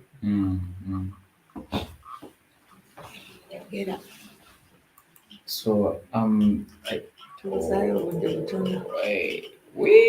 shouldn't have a broke brand. It will ruin your mind and worry. Just like the mind, like Jib Jabba said, the mind. Anytime it is okay for people to have misunderstandings, but the moment the woman earns more than a man, that means this man feels like this woman should not express. The moment you express yourself, is it because you have more money? You are talking to me because you have more money. You are doing this because you have more money. But people do mistakes all the time. People are not 100%. So, given the fact that I have, if I have money, water seeks its own level, marry up. Water 6 its own level. So, and usually this is something that I think it's only abantu abakulu be batera olaba ebintu bino nti a grown-up man, forget young boys. A grown-up man will look at things like omukazi ali hardworking is very important. Boys fear hardworking women. Hardworking women like being in their real life. Forget these things of wanting to distort a woman or stuff like that, because there are also men who are like that. There are also men who are looking for materialistic things from women. So we are looking at someone in a future long-term plan with the someone. Ojo nti abavuga abasinga they fear omuntu ali well established. Bwaba either is with that person aba ayina byabala. And now aba ayina byabala munga ye. Now a few people who will be proud in chono omuntu ali bwati ati ate baba bantu bakulu nga balabinzi nga bakubwa. Because for them, they know it is okay for someone to work.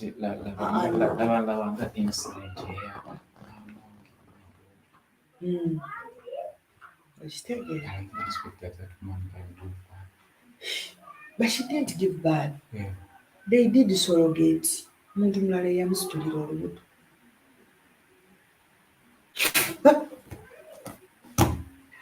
Someone else is the one who carried the sperms and the ovaries.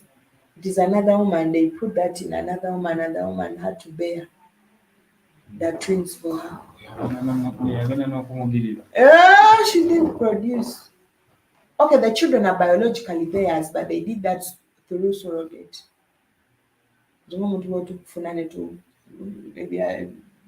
Sperm, ovaries, nebaziteekamu oli n'abanga incubator. N'atuzaalira omwana. That's what happened. But I don't know about it.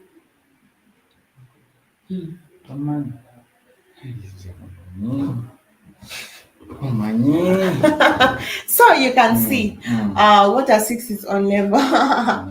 So me, I feel like there is a lot to first of all, be comfortable. Kuba, there is no day, there is no way the society is not going to judge. For example, I'm still gonna use Jiba Jabba's Jib Jabba's, usually it tells us, I'm gonna give you Jib Jabba and the wife. The wife is older than Jib Jabba, but they are in a relationship for all that time, and they are comfortable and okay with each other. I don't know their status, I don't know their financial differences, but we can see that kind of relationship outside Africa. In Africa, there is a lot of judgment, but from the parents to the society. At least the society you can bear. There is a lot of judgment. Apparently, unfortunately, a full-grown African man is not mentally independent. They cannot even make decisions when it comes to relationships. That most times men who decide to make decisions in Africa, they are considered rebellious. Because I don't know why a lot of African parents want to dictate the choices of their sons, the choices men do. And that is the problem people are experiencing now. At the end of the day, you are not, the person who is marrying is a different person. You are making that choice. This choice you are making is not going to marry you. It's a choice that is going to marry somebody else. So my mom usually says, by the way, I think it is my mom who doesn't involve herself in relationships. But I've seen like most parents do that. My mom usually says, if at all you are giving peace, if you're giving my son peace or my daughter peace, because the next time when you have issues, somebody's coming back, Mom, you're the one who brought her in this house. I didn't want her. You brought her here and stuff like that. Those days back, they used to choose. And that's why most parents think they can choose. The society from which you are choosing is a different society now. The society where women were being chosen, was a different society now. First of all, most people were marrying the women when they were virgins. Now you are choosing somebody important. who, it was very important, and everyone made sure. I told you in our culture, when you're the first time, like people say, honeymoon, I don't know. The first time a man and a woman would be, mating. Let me use that animal word. Would be mating. They would lay an animal skin down, and whenever they would find this lady a virgin, they would fold that skin with a lot of luxurious things, and they will send that skin back to the auntie, who has the responsibility of grooming this child. And if they discover that this child was not a virgin, they would pierce various holes, like to show somebody already pierced. And they would send that fold, that skin, that animal skin, with nothing. And that means everybody is going to know that their daughter was married, but she wasn't a virgin. Though some other men, out of love, they never told some families that your daughter wasn't a virgin or stuff like that.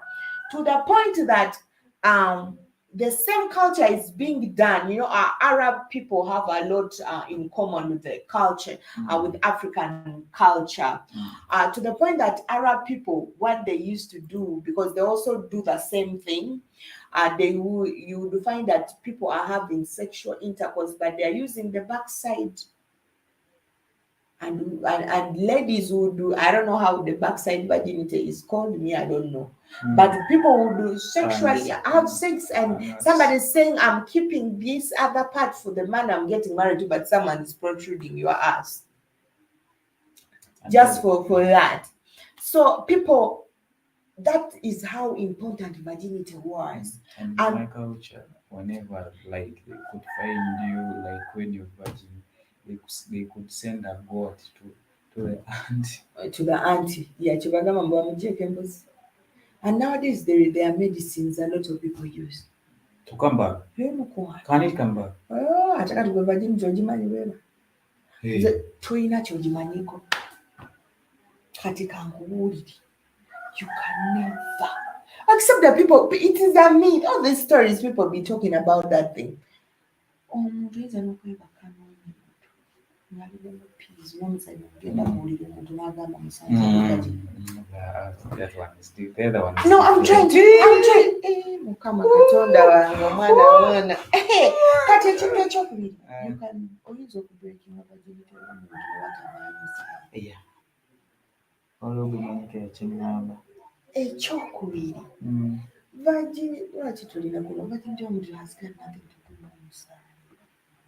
Ate omukazi yenna wagenda mu piri, akawumbi kavaako. Abantu bedda why was it kyali abamu baafumirwamu nga tebannaba. Kati abantu bangi they lie to people, but mukwa. I'll tell you a story about So I'll also tell you a story. So this whole thing, I think African parents have a different, they still believe, they're still stuck in the past. It would be a good thing because this is how we preserve our culture. But there are some things you have to adjust to. First of all, look at the society now. Look at how the society has been structured and designed, and then make appropriate decisions. Nowadays, before people or parents would come together, omanyiza n'okeera enkya n'oyagaliza omukazi omwana wo naye omukazi n'akufuukira kizibu nga gwe yamuleeta. Nze bize mukama azannyira ebyagaza abazadde abamu There is a babifuna. story of one of in our village. There is a girl, like who used to like my bro, Mm. and like the mother could call my bro. They were still young. The mother could call my bro Mko. When they were little, they were little by then. Then my bro was like grew up, even got married. Like the girl now came was like asking me, "Is your bro married?" You The say, girl, yeah. but uh, that I must. It was me to be in that place. And this one girl was born. I don't know where I'm not bro. But they used to be together Naye all the ng'ayagala time. kubeera. Yeah, they used to be Abadde with. mugambe ki ekyabatuuka.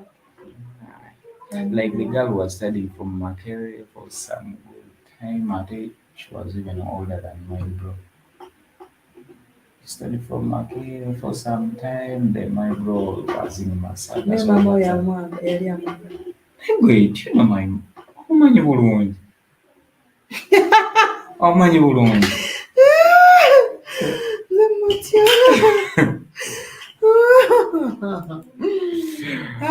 Who cares if you are not the first? Do your job well and you will be the last. People usually don't know that. I think I don't know. Oh wow. You know, I don't know, but there is a way mature people behave that I've not seen like a lot of young people behaving. They are very I don't know, but I think that the majority of people focus on things that are not, like very important. Like I'm giving I usually want to give examples with my family.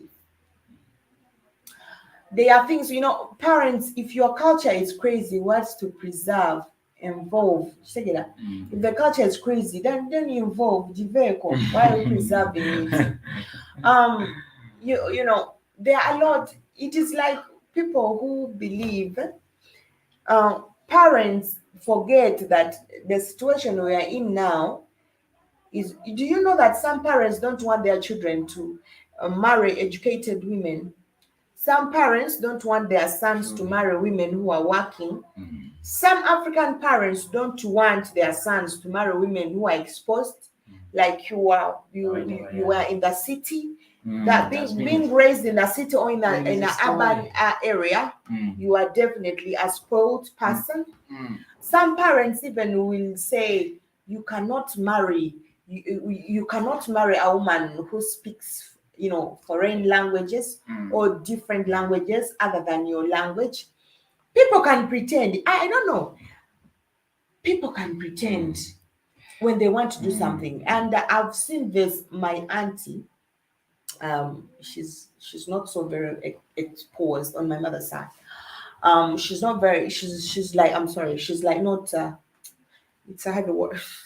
Do I sound so disrespectful? I know. Okay, let me just say, yeah. She's like not educated.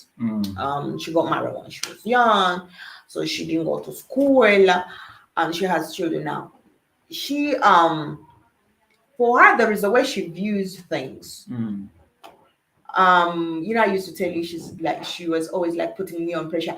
Maria, we have never seen you with a man. You have to get married, or are you becoming a homosexual? Why did you like? I'm like, what is wrong with her? And at times my mom will be like, just let her be, whatever. There is a way she views things according to her. So, her son dated a lady one time. They were in school.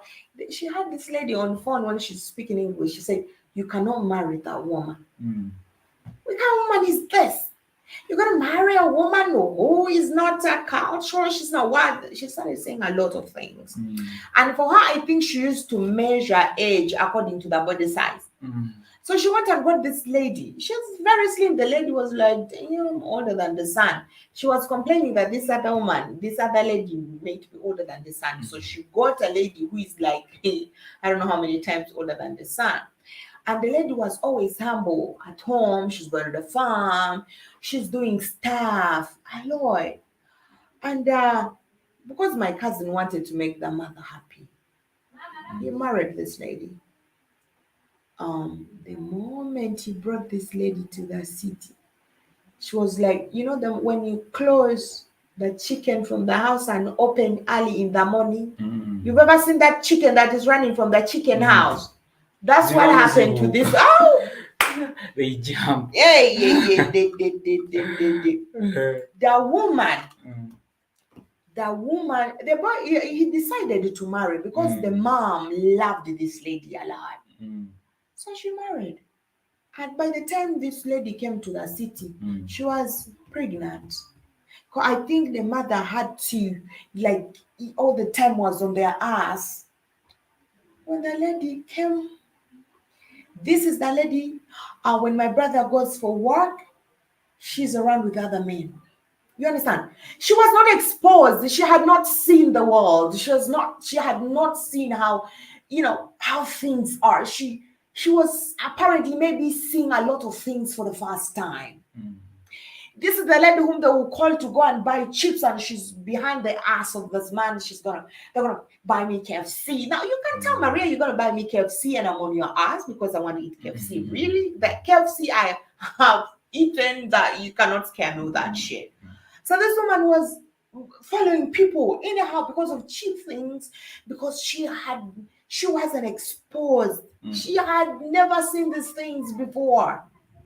The next time my brother goes for a mission, coming back, the woman is already pregnant. I don't know whether she couldn't even count her safe days. I don't know whether she couldn't even count how, stuff like that. She was very, I don't know. Yeah. So the bad character is bad character, and this thing is inherited. It is people's blood. It has got nothing to do with the exposure you have. It has got nothing to do with the society you are in. Because me, there are a lot of things that woman used to do that I could not have done. So at the end, my brother came back and said, me, I know one thing for sure, that probably that pregnancy is not mine, because I know when I was home and when I wasn't home. So until they went for DNA, and only to realize this child wasn't for my brother. And my aunt, everyone was like, yeah, you said that she's a good woman. All right. You feel like the woman your son loved, the woman your son loved, the woman your son wanted wasn't the right woman for your son. So now you can explain this to your son right now. And the aunt was like, I didn't know. She was a good woman. She never moved away from home all the time. So there are things that people always look and judge. I don't usually move. It's not that I don't want to move. Okay. There is something you say that someone wants to move but they cannot. There is something that is limiting their movement. Now these are things that a lot of African parents don't look at, and they are things that have affected the family structure in Africa. As you want to still carry those modern things in a society that is no longer modern. We have children who have been born with HIV now, and you feel like for you don't really care. There are people who are sickler, and parents don't even know these things. Those rural parents in the villages don't really know that the society has been poisoned to that level. If you can't evolve and embrace something tactically, that means, and that's why we are having a lot of issues going on. You want to judge the way you got married to my father, but this man, the men we have now are not my father. And by the way, there is something that is happening nowadays. Like when someone gets like a girlfriend or a wife, before they go to their parents, that girlfriend has to first get like to be pregnant. I getting what nti okugenda ewaabwe, like to see the parents has to first be, so that the parents shouldn't bring excuses. no matter the excuses. There is a friend of mine I know. She's a girl. She used to be my neighbor at the other side. So the girl told me, like his man was calling his aunties to prepare that she's bringing up, she's going to bring a woman at home, to introduce a woman at home to them. So they were on phone calling the woman. That friend of mine was on bed, like hearing the whole story. No, the aunties and the parents were like, you know that oh yeah, don't let asotokufuna rubuto if we were to take I don't know why people. Yeah. This is crazy. By the way, speaking about that. So apparently, if you decide that I'm not gonna have, actually, a lot of women who cannot stand on their own are falling prey to this thing. Apparently, having a child for a man in Africa shows that you are probably ready for this man, and I think a lot of men are blackmailing women with this thing. But people have been having children, and men have been dumping these children. And somebody will say, a woman doesn't want to bear you a child because there are reasons. If at all everything is said, then why? Okay, it's a two-way thing. If at all we are set and we have no reason to use that as an excuse, then why don't we? But there is also you demanding when you yourself, you're a child, you cannot even handle yourself, and you want to add another child in the picture. So where are you now?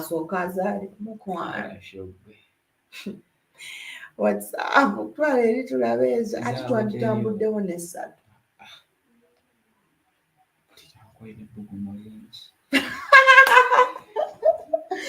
Abayi twanditambuddewo essatu baamubaze. Twanditambuddewo essatu katono.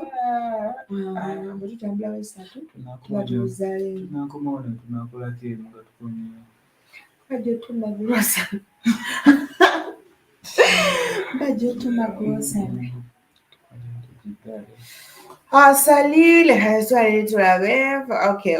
Scrolling it down to Lave. All right. Okay, guys. We are ending the first segment of today's show right here. We shall be back. Let's go and cook and get something to eat. Oh. Yeah, for those that have dropped in comments, starting with Robert Williams, was the first year with a salute. Thank you so much, brother. We had Bettina Williams. However, I don't know what happened. Thank you. We had Geno Mosquito. No, I don't know what happened. Am I the one who did? We had Geno Mosquito here. Geno, thank you so much. Jib Jabba. I don't know how to thank you. Maybe I use my local language. Yeah, because that's how that way. Jib Jabba, webale nyo. Thank you so much. No, they say webale again. Webale again. I know you are language. Thank you so much, Jib Jabba, for all that. I brought home some pregnant wood rat for the first time. My parents would have kicked me out. What the yeah. It's crazy. Anyway, some people view things differently. Me, I would say I don't know. I usually love to refer to my family because it is the family that I know best. And it is not like but it's my family, of course. Me, they are, at times you see what my mom does. You see my mom. There are things. My mom is not someone who usually involves herself in the love life of her children. I don't know whether maybe because she's exposed, the decision is made by and usually when you're having issues, the decisions are always made by them. I think the only person who are dictating is somehow, but she doesn't involve herself. But I see like most parents in Africa do that a lot, and at times it is very painful and disappointing. You understand, you love somebody's son, and the moment you go to their home, the first impression everybody is like they don't like you. You even see that even when they like you. You even see that the grandmother who is going to be a granny to your children does not like you. Then at times you are like, what the fuck? What kind of family is this? There is that you lose the morale even to love, their son. Anytime you feel like you have lost the hope. So I think these are things that are actually affecting the family, and some other people don't want it. There is tribalism also. There is tribalism. This tribalism does not even only stop in politics. Even in marriages, you're all done. It's gonna take 4 generations to fix this mindset. Just again, true. There is also tribalism. A parent will tell you, I don't want to see you with a specific tribe. I want you, if at all you're going to marry, I want you to marry in a specific tribe. I don't want to see you marrying a dark-skinned woman. This is your mother who is dark-skinned. This is the woman who married a dark-skinned man. Actually, the thing rotates on religion and tribalism. It goes back to the setting. To the setting, religion and tribalism. Don't marry a woman who is not a Catholic. Don't bring a woman who is not a Muslim. Don't bring a man who is not a Catholic. Don't bring a man who is not that. I have a friend of mine, Densi. I think sometimes you have a young people like I want to come in Jesus and see you, Maria. You've ever seen that guy who called me on the phone like that? We used to study together in school. Densi was a well-established guy. He was somebody who used to work so hard. The mother was a little bit, I don't know, I'm sorry. But the way I used to view him, like, damn, how can people be like this? This woman told the son that she doesn't want a dark-skinned lady. The woman was dark-skinned. The guy is very black. The father of this dude is dark. Dark, the eyebrows are sheer, even has these, whatever, they are so thick. And I'm like, but you married a man who is like this. If you went, so to me, at times I could ask them, so I think your mom doesn't love the fact that you're dark-skinned. Because if your mom can dictate that, don't bring a very dark-skinned man, and you, his son, you're very dark-skinned like this, that means he's not proud of you being, her son. You see, so I then see all the time was like, I'm not attracted to very light-skinned, women, but I know my mom doesn't like, dark-skinned women. And at times, we could tell me stories like, I love that lady. I know my mom is never going to love that lady. So apparently at the end of the day, I'm going to have this lady because I love her. And I'm going to take somebody else to my mom because that's the person my mom wants. So I'm going to marry this lady that my mom wants, but I'm still going to marry this lady that I want. Then I'm like, are you financially stable to her? I'll be able to have these two women. It's like, I don't have much money, but my heart is only comfortable with this woman. And the mom will say, if you get to a woman who is very black, your children are going to be ugly. Shit. But again, inafuna one over yakola nursing mukwano kye yamukola. And then the mom used to love that lady. Like a lot of anyway, let's end this show right here. We are going to get something to eat. We are going to cook something chop. It is of course 46 minutes past 2. So yeah, thank you so much guys for being here with us. Jibitaba, General Mosquito, Robert Williams. Who else was here? Now you, she's who? Bettina Williams, whatever. Thank you so much, guys, for coming through and also being here at this late time. We're looking forward to having you in another episode, of course, here on Black Fire Network, where everything is hot like fire. See you next time, guys. Ciao, ciao, and good morning, guys. Good evening here.